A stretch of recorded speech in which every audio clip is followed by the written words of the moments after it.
retour sur ce plateau, mesdames et messieurs, pour la suite de la matinale. Et c'est à 7 heures, nous faisons place à l'édito. Aujourd'hui, donc, nous parlerons de l'interpellation de ces Kolwego-là qui avaient dernièrement, rappelons-le, séquestré un catéchiste. Autre thématique qui sera abordée dans l'édito du jour avec un autre éditorialiste, Ismaël Ouedraogo, c'est l'annonce de la fin des lotissements par les maires lors de l'ouverture de la session parlementaire hier 2 mars 2016. Bonjour à vous, Monsieur Ouedraogo, et bienvenue. Bonjour Alida, bonjour à tous et à toutes. Alors, on va revenir avant de débuter avec nos thématiques sur cette visite de Ban Ki-moon, tout de même. Oui, la troisième fois que Ban Ki-moon, secrétaire général de l'ONU, foule le sol burkinabé, il a dit, vous vous rappelez de ce que j'avais dit hier déjà concernant Ban Ki-moon? Il a dit qu'il était impatient de venir au Burkina Faso parce que le Burkina vient de nouer avec la démocratie. Il est venu pour saluer l'avènement d'une véritable démocratie dans un pays de la sous-région avec un peuple qui s'est battu. Parce que lui-même, il l'a dit clairement dès son arrivée à l'aéroport international de Ouagadougou. Le Burkina Faso est ce pays-là qui a subi beaucoup de moments difficiles. Il est parti de l'insurrection populaire d'octobre 2014. Ensuite, il y a eu le coup d'État de septembre 2015. Ensuite, les élections de 2015. Puis finalement, tout s'est nettement bien passé. Le Burkina doté aujourd'hui de nouvelles autorités. Le pays qui est en marche avec des mesures qui sont annoncées. On reviendra là-dessus, ce sera pour demain. Ban Ki-moon qui est venu également saluer cette vigueur démocratique. Tenez-vous bien, hier soir, il y a eu un dîner offert par le président Roch Marc Christian Kaboré à Ban Ki-moon et à sa délégation au niveau d'un hôtel UP de la place à Ouagadougou. Le chef de file de l'opposition politique y était. Comme pour dire que le Burkina, c'est un signal fort, c'est pour montrer donc à l'ONU, à Ban Ki-moon, que le Burkina Faso demeurait donc un bel exemple de démocratie qu'il faut promouvoir sur le continent africain et sans exception. Alors, ce qu'on salue également, c'est le fait que à travers cette visite-là, c'est également redynamiser les relations de coopération entre le Burkina Faso et le reste du monde, parce que c'est une ouverture. Quand le secrétaire général de l'ONU se déplace dans un pays, ça veut dire qu'il a des choses, soit c'est une crise, soit c'est pour la bonne nouvelle. Au Burkina, fort heureusement, ce n'est pas pour une crise, parce que rappelez-vous, avant d'arriver à Ouagadougou, il y a eu le Burundi. Le Burundi qui est un pays secoué par beaucoup de crises, notamment liées à cet entêtement, on le dirait ainsi, donc, du président Pierre Nkurunziza de s'accrocher au pouvoir malgré l'opposition d'une partie de sa population. Le Burkina est un bel exemple de démocratie, un bel exemple démocratique venu saluer par le secrétaire général de l'ONU himself. C'est comme pour dire, nous sommes bien partis. Alors, Monsieur Ouedraogo, revenons sur ce feuilleton des actes, pour ne pas dire de ce qui s'est passé la semaine dernière concernant la séquestration de ce catéchiste-là. Simon Comparé, finalement, on les a interpellés. On les a interpellés. Vous savez, ça ressemble bien à un fait divers. C'est même pas que ça ressemble, mais c'est un fait divers qui donne le sourire.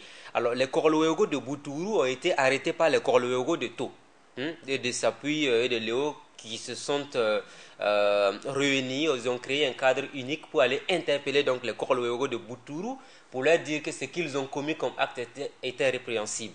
Alors, on se dit, mais où allons-nous avec cette pratique-là? Moi, ça m'a fait tellement sourire que ça m'a même amusé de savoir qu'il y a des Korloego qui peuvent arrêter d'autres Korloego qu'ils qualifient de faux Korloego. Toujours est-il que tous les Korloego, de façon générale, sont faux. Puisque, en fait, quand vous êtes responsable d'une association qui n'est pas reconnue, où est la légalité de votre activité? Donc, du coup, toutes les associations Korloego, jusqu'à preuve de contraire, jusqu'à l'heure où on se parle, n'ont pas de récépissé de reconnaissance officielle délivrée par le ministère de l'administration territoriale et de la sécurité intérieure. Donc, du coup, ce qui est sur la réalité des choses est que tout simplement, les Korloego ont pu restituer l'argent aux catéchistes. Le chef de Boutourou s'est excusé auprès du leader religieux. C'est donc tout est bien qui finit bien. Ils ont été interpellés.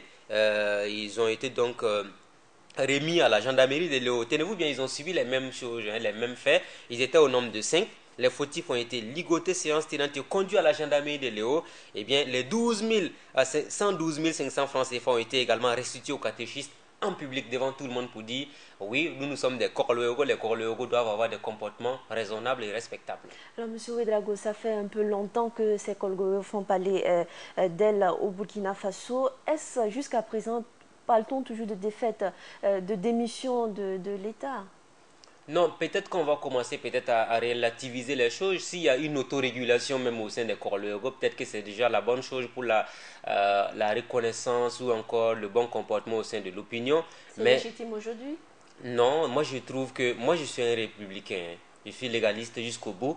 Pour moi, jusqu'à preuve de contraire, il faut qu'on leur donne des récépissés de reconnaissance. Et dans ce récépissé de reconnaissance, quand ils vont déposer la demande auprès du ministère de l'administration territoriale, on va leur dire voici ce que vous devez faire, voici ce que vous ne devez pas faire. Dès lors qu'on aura cette reconnaissance, eh bien on pourra dire que c'est la légalisation de cette structure-là. Jusqu'à preuve de contraire, tant qu'ils n'auront pas de récépissé, ne nous demandez pas de les accepter. Même avec cette légalisation, cette reconnaissance-là, pensez-vous qu'on pourra réellement encadrer ces écoles quand on sait que d'autres quittent le chef-lieu pour aller dans d'autres chefs-lieux pour parler de justice?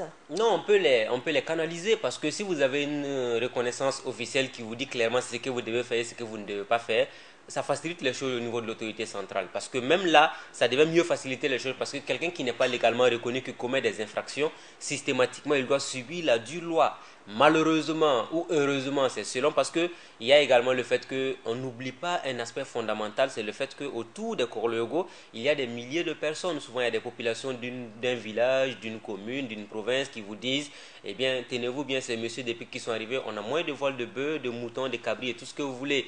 Maintenant, la réalité des choses voudrait qu'on soit un peu regardant sur l'aspect reconnaissance officielle. Parce que dès que c'est fait, vous êtes une association. Est-ce que l'État va permettre à une association de disposer des armes? Parce que jusqu'à présent, moi, il y a un aspect important qu'on aborde régulièrement dans l'édito, que personne n'est capable de nous apporter l'élément contraire. Est-ce que c'est Korlego qui parade dans les rues ou encore dans les villages du Burkina Faso pour dire qu'ils sont en train de sécuriser les populations avec des armes, ont des autorisations de port d'armes? Parce que le Burkina n'est pas un Far West où n'importe qui peut se lever du jour au lendemain, aller se payer une arme portée. Moi, je n'ai pas cette autorisation comme Alida Tapsoba, comme tout le monde. Donc, du coup, faites attention. Pour avoir une arme sur soi, il faut demander, il y a toute une procédure à respecter. Est-ce que ces Korlego rentrent dans la logique aujourd'hui? Ce n'est pas évident.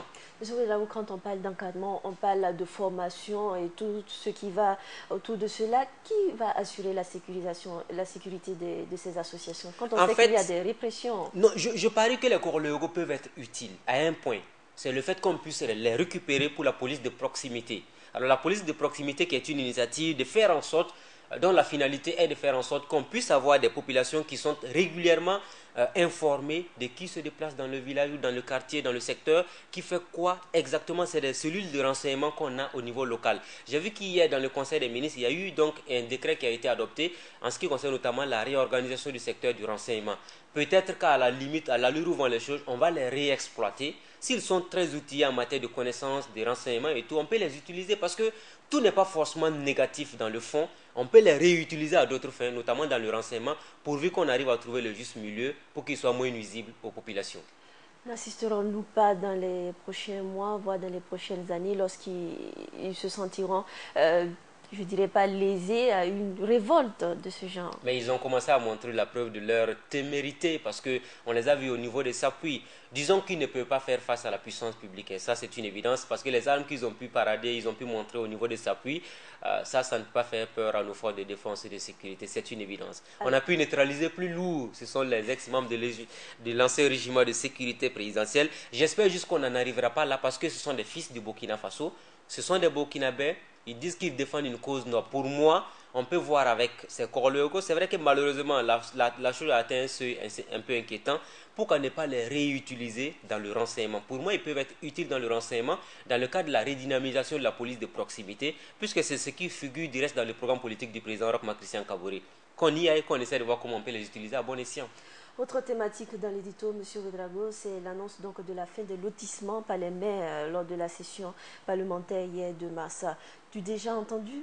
Déjà entendu, mais ça n'avait jamais été acté officiellement parce que les lotissements, rappelez-vous, ont été suspendus par le ministère de l'Habitat et de l'Urbanisme qui avait clairement dit en son temps qu'on ne pouvait plus, dans le contexte actuel du Burkina Faso, continuer à accepter le fait que les maires continuent de gérer les lotissements. Il y en a qui ont été faits maires uniquement à cause des lotissements. Quand un maire arrive, on ne voit plus ce qu'il apporte concrètement aux populations si ce ne sont que les lotissements. On fait des parcelles, on les redistribue, on garde une centaine, 200 ou 300 pour certains maires qui en ont eu. Il y a beaucoup de maires du reste qui croupissent complices en prison, même si certains ont bénéficié de liberté provisoire. Alors, ce qui a été dit à l'Assemblée nationale hier, c'est l'ouverture d'une commission d'enquête parlementaire sur le secteur des lotissements et à la longue, la finalité est de faire en sorte que les maires ne gèrent plus jamais les questions de lotissement. Deuxième élément, c'est de faire toute la transparence autour du secteur minier. Vous savez que là aussi, le Burkina a connu un boom minier, beaucoup de choses ont été dites, beaucoup de choses ont été affirmées, beaucoup de choses ont été avancées, notamment sur la redistribution même des ressources minières au profit de la majorité des populations. Eh bien, toute la transparence sera faite à travers notamment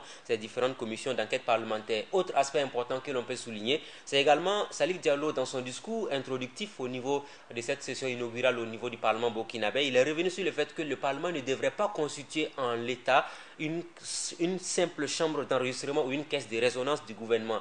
Ça, c'est une bonne chose. De par le passé, ce qu'on a constaté dans notre pays, c'est le fait que pendant longtemps, on a des députés qui sont là pour faire des votes mécaniques.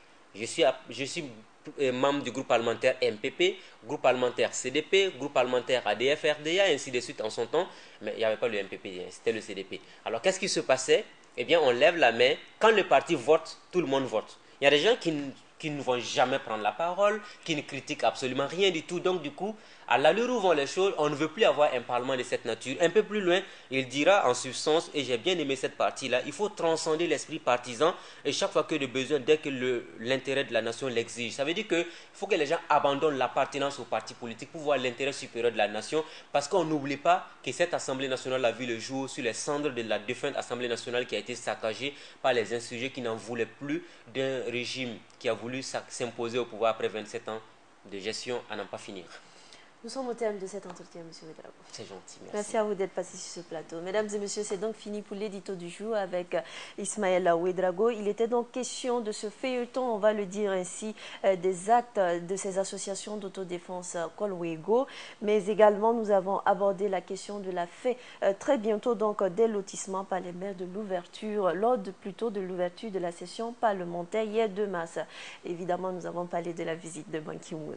C'est donc tout pour l'édito du jour.